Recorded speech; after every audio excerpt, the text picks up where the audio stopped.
All right, how is everyone doing today? Welcome to my channel. This is an educational channel. We try to check out great theories of everything, tune you into some great all-encompassing theories, grand unified theories, cosmologies, also a little bit on some magnum opuses and tour de forces, earth-shattering discoveries, mainly from obscure sources, and we explore both the ancient and the modern.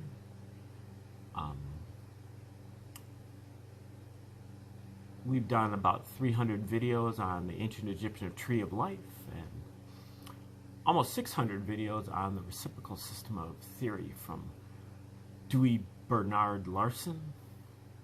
There's a 20th century theory of everything, I think the greatest of its kind, where he unifies all major fields of science and unifies science with religion.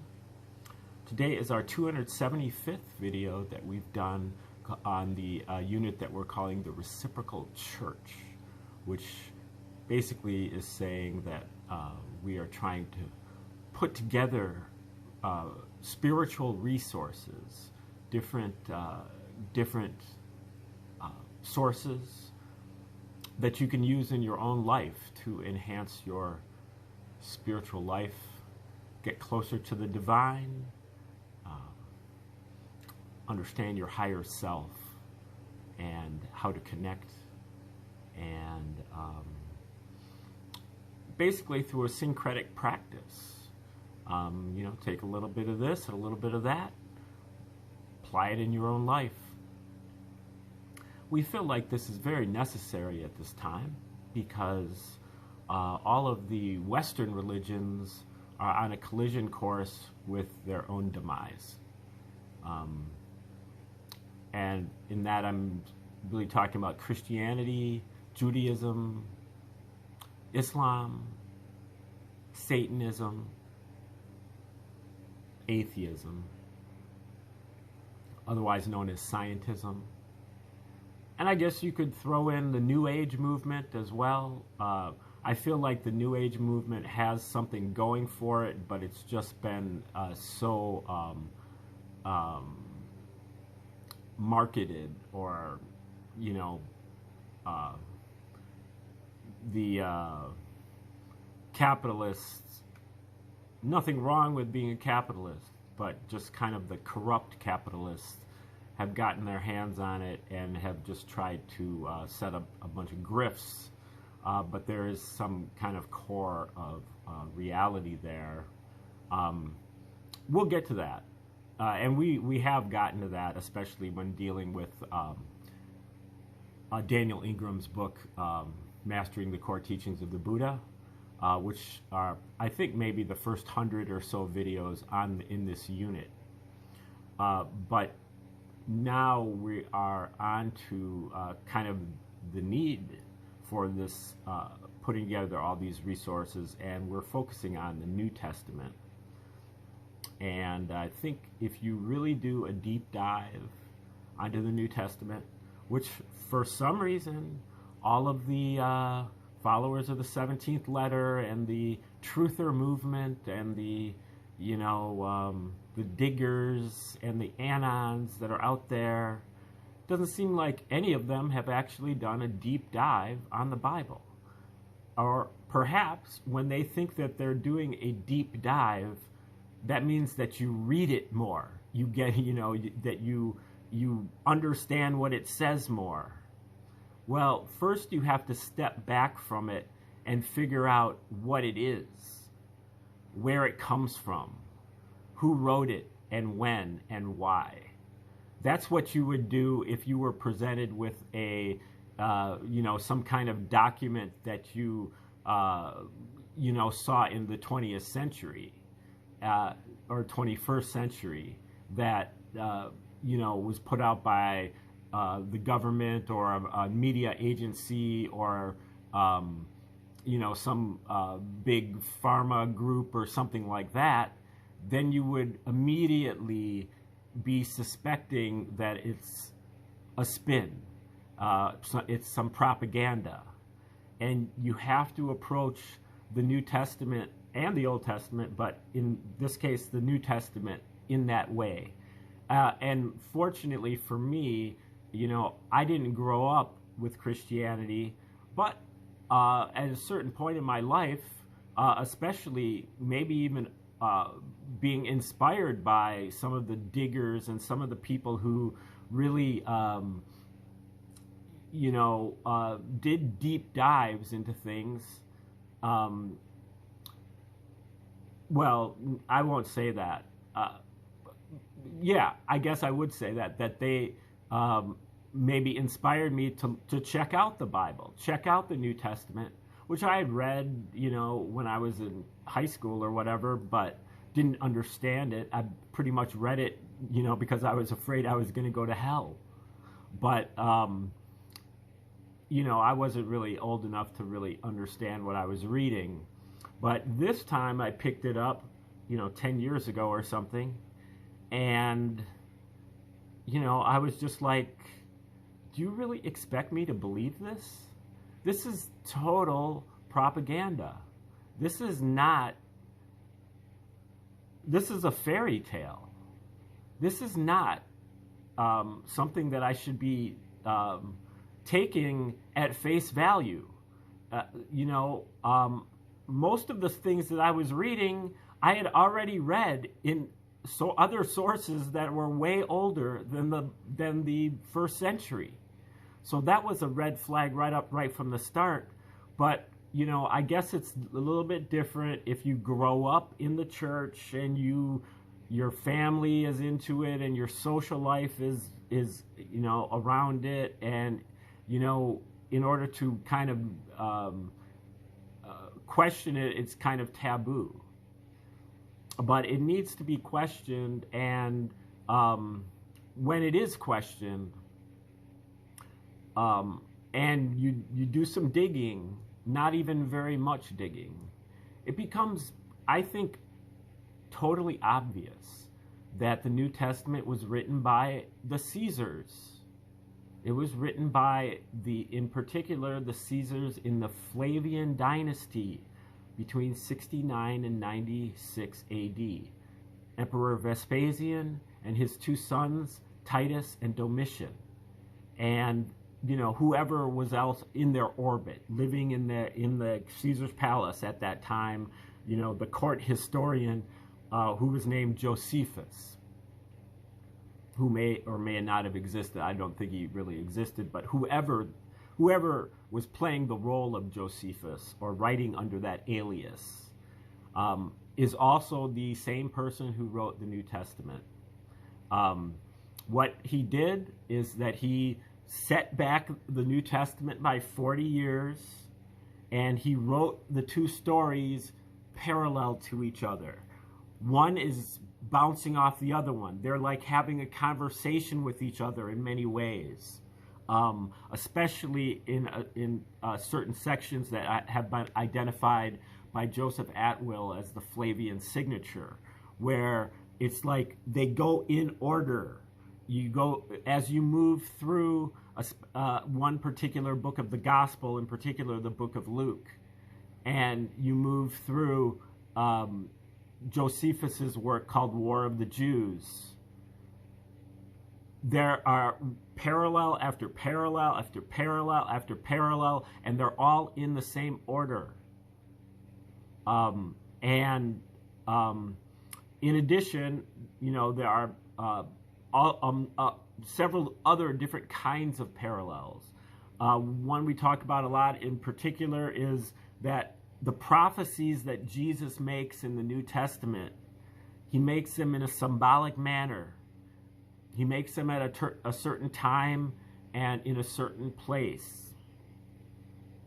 And those prophecies, many of them, are fulfilled by Emperor Titus when he was a military commander in this war against the Jews, between the Romans and the Jews, 66 to 73 AD.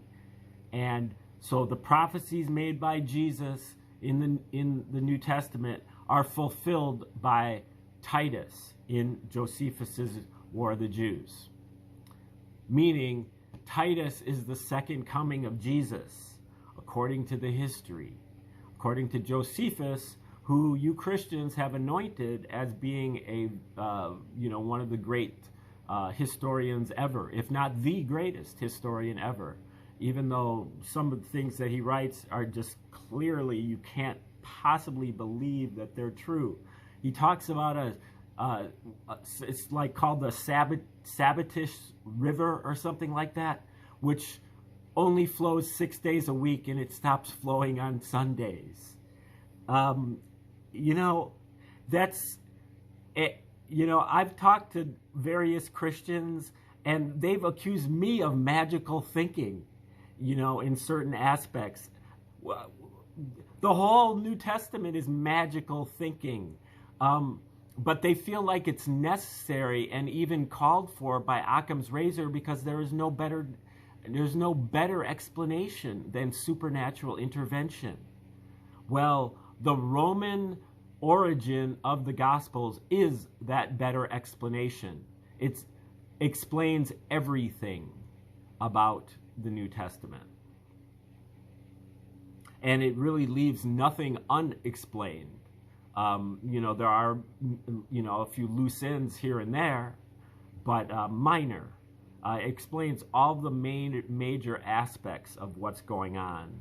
I'm going to be doing a video very soon about a book that a Christian gave me and a couple other Christians have recommended to me called The Case for Christ. And if you go through that book, Lee Strobel, he interviews all of these Christian experts across the scholars across the country. He flies all over the place and interviews these people about their particular expertise. And that's like a 300-page book. There's not a single thing in that book that like all of the points that they make, like the case for Christ is supposed to be like the legal case for Christ, and all of the points that they make as the case for Christ, they make better points as the case for Caesar. So that shows you that the fact is that they're ignorant of the case of the existence of a possibility of Caesar having written this. And but if they were, their entire argument would be null and void. They would have no argument. There's not a single argument in the book that escapes the case for Caesar. So I'm going to just title the video The Case for Christ as The Case for Caesar. And that'll be coming out soon. But for now, what we're looking at is the book from Michael Menescatz called Christianity's Origins as a Flavian Secrecy Cult. What I also didn't mention about those parallels, what Jesus predicts, Titus fulfills. Where Jesus predicts it is the exact same place that Titus fulfills it. When Jesus predicts it is exactly 40 years, sometimes to the very hour of the time that Titus fulfills it. Michael Menescatz delves into the parallels between Josephus' War of the Jews and the book of Luke. He graphs it out for you. He puts the book of Luke on the vertical axis, chapter 1 at the bottom, chapter 24 at the top. He puts the War of the Jews, did I say that? He puts the book of Luke on the vertical axis, the book War of the Jews on the horizontal axis. Paragraph 1 on the left-hand side, paragraph 694 on the right-hand side.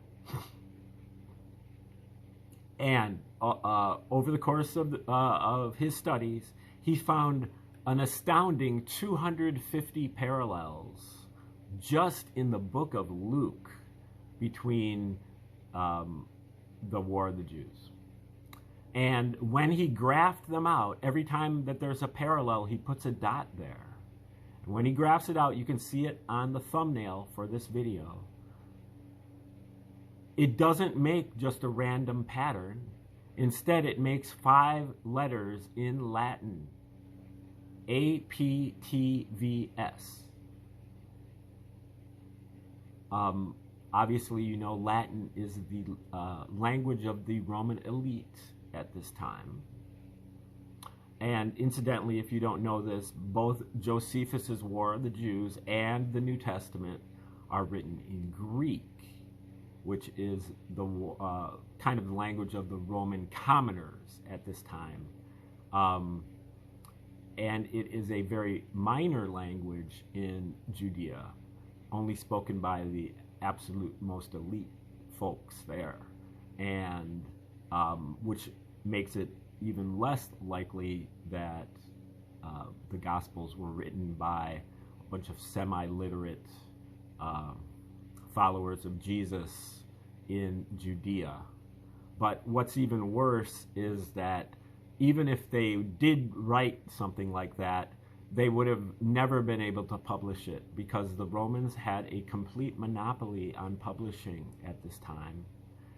So they maybe would have been able to publish 1 copy of it, or, you know, it's not like they had Xerox machines or something like that.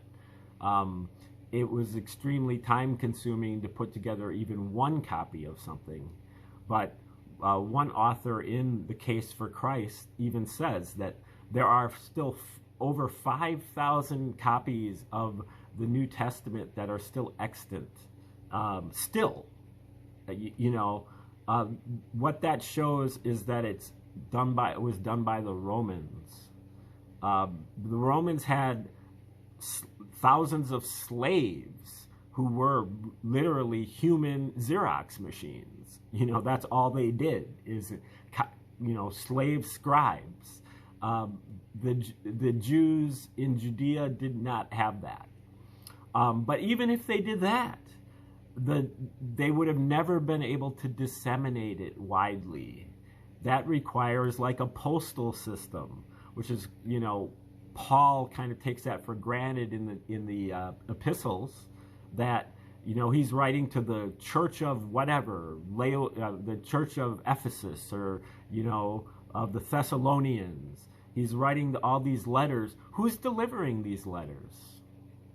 It is the Roman postal system.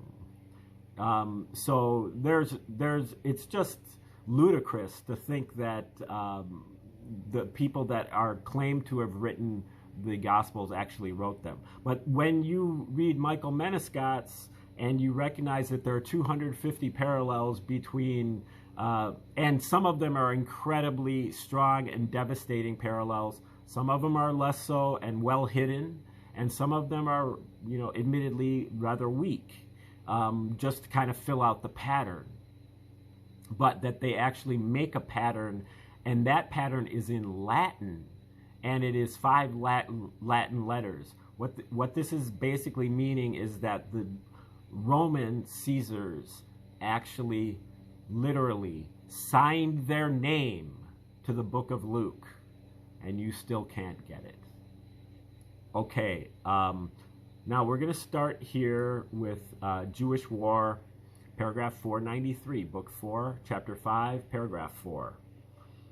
It requires the reader to calculate this, but it turns out that Josephus's main role in his published story began in a city in Galilee when he was 30. And then Luke chapter 3, verse 23. Requires the reader to calculate this, but it turns out that Jesus' main role in his published story began in a city in Galilee when he was age 30. So there are also a set of parallels between Jesus and Josephus as well, including Josephus being buried underground for 3 days and then rising. Because Josephus, his character, he was a Jewish general in this war. And he was captured. This was right before he was captured, that he was underground, and he was captured by Vespasian, who was the original general for the Romans, and he surrendered to Vespasian, had an epiphany from God that told him that God now favors not the Jews but the Romans. And so he defected to the Romans, and he predicted that Vespasian would one day become emperor. When Vespasian did become emperor, he pardoned Josephus, adopted him into his family so that his name is now Flavius Josephus, and brought him to Rome, put him up at a townhouse at Caesar's palace, and made him the court historian. Now, also, I wanted to also mention the motive. What the Romans were doing. Why did they do this? Because the Jews were a thorn in the side of the Romans. They were constantly revolting under the Romans, colonization, or whatever you would call it, dominance. The Roman Empire, they had conquered hundreds of different nations and tribes. But the Jews were the most difficult ones for them because they had this monotheistic, special, chosen people religion that had all of these strange rituals like circumcision and kosher food laws with, you had to drain blood from meat, but they had these animal sacrifices and these Passover rituals, and they had these graven images, restrictions that even included coins, and so it just made it very, very difficult to handle the Jews. And they just felt like they were like wild animals. And so they used what you would call domestication or homeopathy even, and they took a model of this guy Eleazar, who was one of the leaders of the Jewish zealots in this war, and he was the Messiah, because that is the Messiah that the Jews were waiting for. The Jews were waiting from prophecies in the Old Testament. The Jews were waiting for a Messiah who was going to be a military commander, who was going to help them kick out the Romans. And that's what Eleazar was trying to do. But the Romans were tired of this, especially Vespasian and Titus, who had both been wounded in this war and recognized all the devastation that it wrought. And so they composed a story with a Jewish hero and savior who was a prince of peace, who believed in rendering unto Caesar what is Caesar's, and who believed in turning the other cheek to oppression, and in walking an extra mile with the Roman soldier's backpack, and who believed that the Roman slave owner had the greatest faith in all of Judea. Okay, now we just read kind of an obvious parallel, but one that is not very strong at all, and could even be seen as coincidental if looked at in a vacuum, but not so much when there are 249 other ones. But he just says the details of Josephus' story are actually part of a different, distinct sequence of parallels, which I should come to later. However, I list it here because it is in the correct location in this reverse order diagonal line being plotted, which forms the left-hand side of the V. The right-hand side of the V is what I was talking about before, all of those parallels that are in order in both books. As you move forward in the Wars of the Jews, you're also moving forward in Luke, and so it makes a diagonal line that is the right-hand side of the V. The left-hand side of the V, then, as you move forward in War of the Jews, you're moving backward in Luke. Okay, here's another one. I think that's another very short one. Jewish War 499, Book 4, Chapter 7, Paragraph 2. They fell on the holy places and cities. Luke Chapter 6, verse 12. He went out into a mountain to pray and continued all night in prayer to God. I don't see that, but the next section is called, How Could That One Possibly Be a Noteworthy Parallel? As examples of subtlety go, this one is a perfect illustration. To an English reader, there is nothing noteworthy here. The only reason I spotted the connection is because in the 1600s, when Jewish War was translated into English, you know, for some reason I covered this in the last video, along with that last one. But basically, you have to read it in Greek, and I don't know, maybe I have to take pictures of these pages to be able to put them on my computer. And I might have taken the same picture twice or something, but it goes with this word prosuchai, and that is a specific word that is a very rare word that's used in both Josephus and Luke. And so if you're interested in that, that's covered in the last video.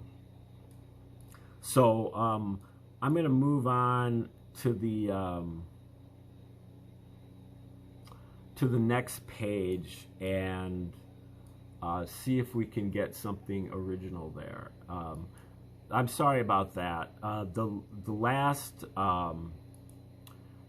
video from yesterday, if you're curious about that very short parallel, let's see if we can maybe delve into at least one good one here. Okay, here we go. Jewish War 514, book 4, chapter 9, paragraph 7. This city is older than Memphis. That's Memphis, Egypt, not Memphis, Tennessee. And Memphis, Egypt is where the earliest dynasty of pharaohs started. So this city is older than Memphis and was the home of Abraham. I think Abraham is from Ur, which is like Samaria. Yeah, Samaria with a U, S-U, not S-A, but S-U-M-E-R. This city is older than Memphis and was the home of Abraham, the father of the Jews.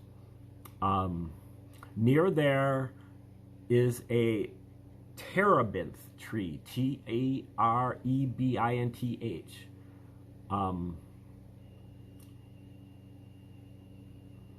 And this tree was very large and reputedly existed since creation. Simon, who's one of the Jewish zealots, one of the military leaders, Simon ravaged the cities and country, and the woods were despoiled of leaves as by locusts, leaving nothing but a desert. Some places they burnt, some they demolished, and whatever grew there, they either trod it down or fed on it and made the ground barren. And that is paralleled with Luke chapter 8, verses 4 through 15. Jesus told a parable. A sower went out to sow his seed. But some fell by the wayside and was trodden down, and the winged creatures devoured it. Some fell on a rock, and the sprouts withered away for lack of moisture. Some fell among thorns, which choked it. Some fell on good ground and sprang up and bore fruit 100-fold. Jesus then explains that the seed represents God's word, and those falling on the path are the ones where the devil takes away the word from the hearts of those who heard it. Okay, his analysis is that the parallel above is another one containing a hidden message. Jesus indicates that the sower, while obviously evoking the original sower Abraham, is really a metaphor for spreading of God's good news. In Luke, we have some of the sowers seed being trodden or devoured by winged creatures. These actions, which Luke equates to work of the devil, are mirrored by General Simon, leaving whatever grew trodden and the country ravaged as by winged creatures.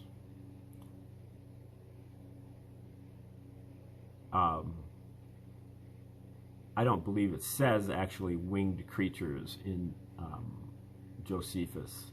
As such, the Jewish general is being equated again with the devil.